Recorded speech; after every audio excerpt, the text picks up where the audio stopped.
Hello friends, কেমন আছো তোমরা? আমি কিন্তু একদম ভালো নেই। আমার মনটা আজ খুবই দুঃখ হয়ে আছে, কারণ আজকে আমি কৃষ্ণকে ছেড়ে দিয়েছিলাম। আসলে ও খাঁচায় থাকাকালীন খুব ছটফট করছিল, তো আমরা ভেবেছি ওকে তো এর আগে একবার ছেড়েছি, ও চলে এসছে, তো এবারও যদি ছেড়ে দিই তাহলে ও চলে আসবে।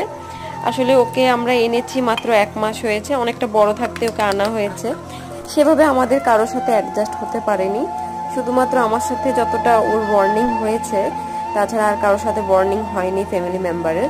তো আমরা এনেছিলাম রাধের জন্য, কিন্তু রাধে ওকে একদম সহ্য করতে পারে না, যখন তখন কামড়ানোর জন্য পাগল হয়ে যেত, ওকে খাঁচায় রাখা যেত না। ওই যে তোমরা দেখতেই পাচ্ছ যে কি অবস্থা করছে। তো রাধিকে ছাড়লে রাধে চলে আসে, কিন্তু কৃষ্ণকে ছাড়া হয়ে গেছে, কিন্তু কৃষ্ণ আসছে না, জানি না আর আসবেও কিনা। টাটা।